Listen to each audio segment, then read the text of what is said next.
बानी पीटीआई और बुशरा बीबी के खिलाफ गैर शरई निकाह केस की समाअत। बानी पीटीआई, बुशरा बीबी और खावर मानिका में तल्ख जुमलों का तबादला। बुशरा बीबी के वकील उस्मान गिल भी दौरान जिरा खावर मानिका से लड़ पड़े। मुक्का मारने की कोशिश, हम हल्फ उठाने को तैयार हैं, खावर मानिका भी हल्फ उठाएं। बानी पीटीआई का जज कुदरतुल्लाह से मुकालमा बयान दिया। बुशरा बीबी को निकाह के दिन देखा। खावर मानिका ने कहा कि खुदा से डरो, तुम झूठ बोल रहे हो, मेरा घर बर्बाद कर दिया। जज ने कहा हल्फ ले लिया तो जिराह का हक खत्म हो जाएगा। बानी पीटीआई ने कहा हम हल्फ भी लेंगे, जिराह भी करेंगे। बुशरा बीबी ने कहा मेरे बयान के बगैर अदालत कोई फैसला नहीं कर सकती। समाअत के दौरान 4 गवाहों मुफ्ती सईद, ओन चौधरी, खावर मानिका और मोहम्मद लतीफ़ के बयानात कलमबंद। खावर मानिका, ओन चौधरी पर जिरा मुकम्मल। वकील सलमान अकरम राजा आज बाकी 2 गवाहान पर जिराह करेंगे। इंतखाबात हर सूरत 8 फरवरी को ही होंगे, किसी को कोई इब्हाम नहीं होना चाहिए। दहशतगर्दी इंतखाबी अमल की सबसे बड़ी दुश्मन है। दहशतगर्दी और सिक्योरिटी चैलेंजेस के बावजूद इंतखाबात का अमल नहीं रुकेगा। इंतखाबात में रखना डालने वाले अनासर से सख्ती से निपटेंगे। चीफ इलेक्शन कमिश्नर का ऐलान। सिकंदर सुल्तान राजा ने कहा कि इलेक्शन 8 फरवरी को पूरे मुल्क में होगा। सियासी जमातों, उम्मीदवारों को बिला खौफ खतर इंतखाबी मुहिम चलाने का साजगार माहौल फराहम होगा। शहरियों को वोट डालने के लिए महफूज और साजगार माहौल फराहम किया जाएगा। वोट्स की गिनती, नताइज के ऐलान के वक्त कानून हाथ में लेने वाले अनासर से खबरदार रहा जाए। पोलिंग डे पर इंटरनेट बंदिश के हवाले से कोई बात ज़ेर गौर नहीं। इलेक्शन कमीशन का सिक्योरिटी के हवाले से इजलास। चीफ इलेक्शन कमिश्नर का खैबर पख्तूनख्वा और बलोचिस्तान में अमन व अमान की बिगड़ती सूरत हाल पर तशवीश का इजहार। निगरान वज़ीर दाखिला गौहर एजाज का कहना है कि आम इंतखाबात मुलतवी नहीं होंगे। निगरान हुकूमत और इलेक्शन कमीशन इंतखाबात का इनेकाद हर सूरत यकीनी बनाएंगे।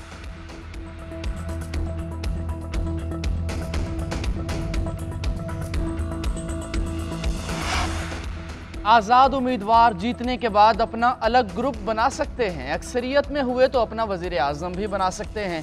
Chief election commissioner Sikandar Sultan Raja कहते हैं आज़ाद उम्मीदवार 3 दिन के अंदर पार्टी ज्वाइन करने के पाबंद हैं। मुकर्ररा वक्त में पार्टी ज्वाइन नहीं करते तो आज़ाद अरकान ही रहेंगे। अदलिया से आरओ लेने की भरपूर कोशिश की लेकिन कामयाबी ना मिली। ब्यूरोक्रेसी से आरोज लेने के सिवा कोई ऑप्शन नहीं था। इलेक्शन की तैयारियों में सिर्फ बैलेट पेपर्स का मसला है। इलेक्शन से 6 दिन पहले हमें कहें कि बैलेट पेपर्स तब्दील करें तो इलेक्शन कमीशन के पास मुलतवी करने के अलावा क्या रास्ता होगा। तहरीक इंसाफ के उम्मीदवारों ने सबसे ज़्यादा कागजात नामजदगी जमा कराए जिसकी वजह से कागज़ में कमी आई। सेनेट इंतखाबात और सदारती इंतखाबात वक्त पर होंगे। इंतखाबात के इनेकाद के लिए फ़ौज और दीगर इदारों का भरपूर ताउन हासिल है।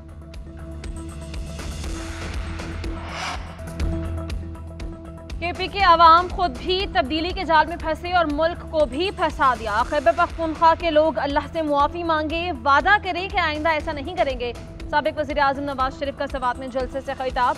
कहा खैबर पख्तूनख्वा के लोग सीधे साधे हैं क्योंकि उनके जज्बात के साथ खेला गया। क्यों झूठे वादे किए गए, क्यों ऐसे शख्स को इजाज़त दी जिसने मुल्क को उजाड़ दिया। कहाँ हैं 1 करोड़ नौकरियाँ, कहाँ हैं 1 अरब दरख्त और 300 डैम। क्या 50 लाख घरों में से एक भी घर किसी को मिला। ये शख्स खैबर पख्तूनख्वा से दीगर सूबों में एक्सपोर्ट हुआ। नए पाकिस्तान के चक्कर में पुराना पाकिस्तान भी तबाह कर दिया। जिनको आपने पहले आजमाया उनको बार बार आजमाना ठीक नहीं। पहले तो आपको चक्कर दिया गया, अब 8 फरवरी को मुझे ना चक्कर दे देना।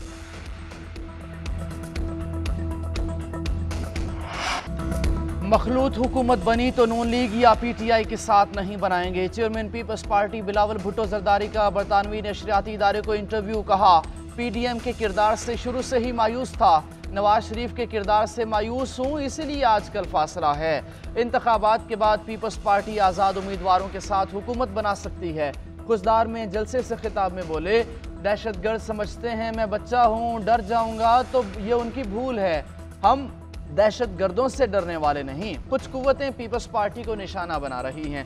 वो नहीं चाहते कि पीपल्स पार्टी हुकूमत बनाए। उनको मालूम है अगर मैं वज़ीर आज़म बना या जियाला वज़ीर आला बना तो उनकी तमाम साजिशें नाकाम हो जाएंगी। लाहौर के सियासतदानों की वजह से महंगाई और दहशतगर्दी का बोझ उठाना पड़ा। उनकी हरकतों से सब कुछ महंगा हो गया। सिर्फ अवाम और बलोचों का खून सस्ता है। लापता अफराद का मसला भी हल कर सकता हूँ। कोई बलोचिस्तान और विफाक में दरारें ख़त्म कर सकता है तो वो वाहिद सियासतदान मैं हूँ। तमाम कुव्वतों का मुकाबला करने को तैयार हूँ मगर अवाम के हक पर सौदा नहीं करूँगा। मरियम नवाज ने बुशरा बीबी और बानी पीटीआई को निशाने पर रख लिया। कहा, एक खातून ने चोरी की है तो वो बनी गाला के महल में क्यों कैद है, बाकी अवाम की तरह जेल की सलाखों के पीछे क्यों नहीं। ये जिन मुवक्किलों और जिनों के बल पर हुकूमत कर रहे थे उन्हें भी वो छोड़कर भाग गए। सवात में जलसे से खिताब करते हुए मरियम नवाज ने कहा, जब आपके बच्चे लंदन में आराम से हैं तो यहाँ के बच्चे सलाखों के पीछे क्यों।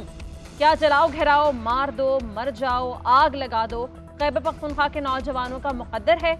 आपको लैपटॉप्स चाहिए या पेट्रोल बम, आपको तालीमी इदारे और स्कॉलरशिप्स चाहिए या फिर किलों वाले डंडे। दूसरों को चोर चोर कहने वाला खुद पाकिस्तान का सबसे बड़ा चोर साबित हुआ। किसी की गिरफ्तारी या आजमाइश पर खुशी नहीं होती। 8 फरवरी को अवाम के मुस्तकबिल का फैसला होना है। इक़्तिदार में आकर खैबर पख्तूनख्वा के अवाम को भी तरक्की देंगे।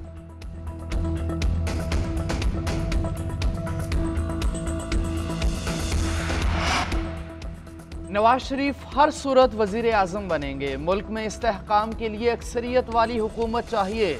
लूली लंगड़ी हुकूमत इस्तेहकाम नहीं ला सकती। पॉलिटिकल डायलॉग वक्त की ज़रूरत है। नून लीग के सदर शहबाज शरीफ का लाहौर में मसीही इमादीन से खिताब। बोले, कौम जिसको वोट देगी हम कबूल करेंगे। कौमी यकजहती की आड़ में केसेस को ख़त्म नहीं होना चाहिए। बानी पीटीआई को सज़ा उनकी अपनी वजह से मिली। उन्होंने सस्ती शोहरत के लिए रियासत दाव पर लगाई। IMF की कड़वी गोली के सिवा हमारे पास कोई चारा नहीं था।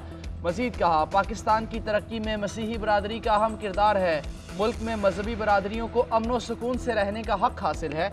नवाज शरीफ ने मजहबी बरादरियों से शफकत और एहतराम का रिश्ता जोड़ा। मेरे दौर में अक़लियती बरादरियों के साथ कुछ वाक़यात हुए। हमने वाक़यात के जिम्मेदारों को कानून के कटहरे में लाने की कोशिश की। इस तरीके से गैर कानूनी ट्रायल की पाकिस्तान की तारीख में मिसाल नहीं मिलती। अदालत दबाव डालकर काम कर रही है। वकला को वक्त दिए बगैर काम किया जा रहा है। पीटीआई के रहनुमा बैरिस्टर गौहर का कहना है कि ज्यादा मुमकिन है कि बाकी 2 केसेस की तरह इस केस का भी फैसला आ जाए। अदलिया अवाम के तहफ़्फ़ुज़ की अमीन है। अब देख लें ये कैसे तहफ़्फ़ुज़ किया जा रहा है। जैसे मुकदमात के फैसले हो रहे हैं, अब ये खदशा है कि फ्री एंड फेयर इलेक्शन भी कॉम्प्रोमाइज़ हैं। अदालती फैसलों से 8 फरवरी को होने वाले इलेक्शन पर बड़ा सवालिया निशान आएगा।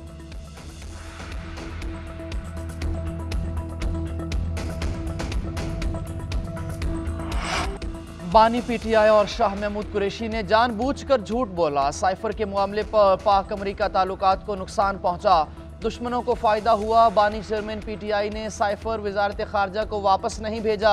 बानी चेयरमैन तहरीक इंसाफ के खिलाफ साइफर केस का 77 सफ़ात पर मुश्तमिल तफसीली फैसला जारी। समाअत के दौरान वकला सफाई गैर संजीदा दिखाई दिए, कानून का मजाक बनाया, जानबूझकर जिराह नहीं की गई। दोनों मुजरिमों का दौरान ट्रायल अदालत के सामने रवैया मद्देनजर रखा गया। दोनों खुद साख्ता परेशानियां बनी। हमदर्दियां लेने के लिए बेयारो मददगार बनने की कोशिश की गई। फाइंडिंग्स में कहा गया, फेयर ट्रायल का हक चालाक मुलजिम के लिए नहीं। मुजरिमों ने 342 के बयान दिए मगर दस्तखत न किए। प्रोसिक्यूशन ने न सिर्फ गवाह बल्कि दस्तावेजात पर मबनी सबूत पेश किए।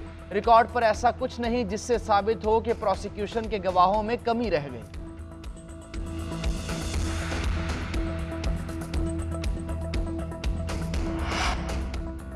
लाडलों के इक़्तिदार का सूरज डूबने वाला है। बानी पीटीआई का खौफ लाडलों के चेहरों पर साफ दिखाई दे रहा है। शहबाज शरीफ ने जिस तरह मुल्क और कौम का बेड़ा गर्क किया, किसी ने नहीं किया।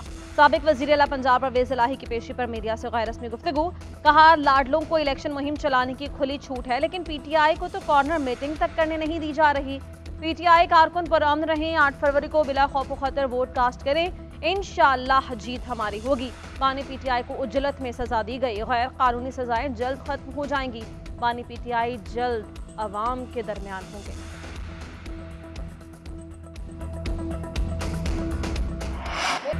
लोग कुर्सी के लिए, पीपल्स पार्टी अवाम के लिए लड़ रही है। बिलावल भुट्टो को हुकूमत मिली तो 30 लाख घर बनाएंगे, किसान कार्ड, यूथ कार्ड लाएंगे। अवाम 8 फरवरी को तीर पर मोहर लगाकर बिलावल भुट्टो को कामयाब कराएं। आसिफा भुट्टो जरदारी का सांगड़ में जलसे से खिताब। कहा, पीपल्स पार्टी गरीबों और मजलूमों की आवाज़ है। अवाम की मुश्किलात हमारी मुश्किलात हैं। मुफ्त इलाज हर किसी का हक है। हमारी तरजीह सेहत है। सैलाब आया तो बिलावल मुतासरीन के साथ खड़े रहे। आज सिंध में सैलाब मुतासरीन के लिए घर बन रहे हैं। सांगड़ मुल्क को गैस देता है लेकिन खुद गैस से महरूम है। गैस आपका हक है, विफाक ने आपको हक नहीं दिया। हम तनख्वाहें डबल करेंगे, मुफ्त तालीम और मुफ्त इलाज की सहूलियात देंगे।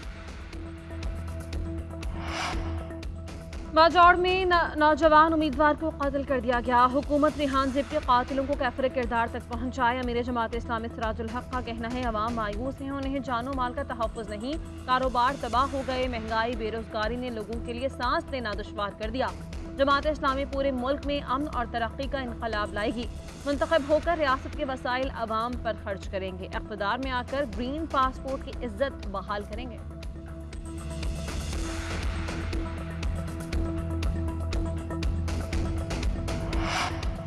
तहरीक इंसाफ के इंट्रा पार्टी इलेक्शन 5 फरवरी को होंगे। नया बाज़ाब्ता शेड्यूल का ऐलान। तहरीक इंसाफ के federal election commissioner Rauf Hasan की जानिब से शेड्यूल का ऐलान किया गया। 31 जनवरी तक रजिस्टर्ड तमाम अरकान वोट डाल पाएंगे। पोलिंग सुबह 10 बजे से शाम 4 बजे तक जारी रहेगी। कागजात नामजदगी मरकजी सेक्रेटेरिएट या वेबसाइट से हासिल किए जा सकेंगे। स्क्रूटनी 3 फरवरी तक होगी। 4 फरवरी की शाम फाइनल पैनल्स की फहरिस्तें शाया की जाएंगी। मुल्क भर में मुख्तलिफ मकामात पर वोट कास्ट किया जाएगा। नताइज का ऐलान 6 फरवरी को किया जाएगा।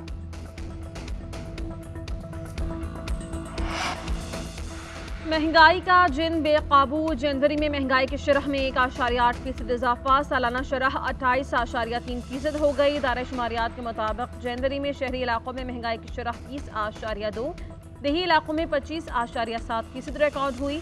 अंडे, चिकन, टमाटर, प्याज, दाल, चना, चाय की कीमत बढ़ गई। ट्रांसपोर्ट किरायों में 15%, गारमेंट्स में 6.84% इजाफा। बिजली की कीमत भी 6.45% बढ़ गई। गैस की कीमत में 1 साल के दौरान 520% इजाफा किया गया।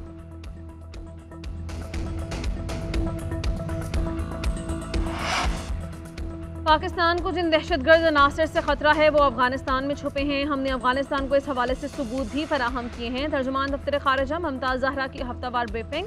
कहा, भारत पाकिस्तान में दहशतगर्दी में मुलव्वस है। शहरियों की टारगेट किलिंग में भारत के मुलव्वस होने के सबूत दिए। पाकिस्तान उन ममालिक से राबते में है जहाँ से भारत पाकिस्तान में दहशतगर्दी करवाता रहा। ईरान में पाकिस्तानियों का कत्ल गैर इंसानी है। उधर ईरान में शहीद होने वाले 9 पाकिस्तानियों की मैयतों को मुल्तान पहुँचा दिया गया। जस्दे खाकी निश्तर हॉस्पिटल मुंतकिल। 2 लाशों को शनाख्त के बाद लवाहिकीन के हवाले किया गया।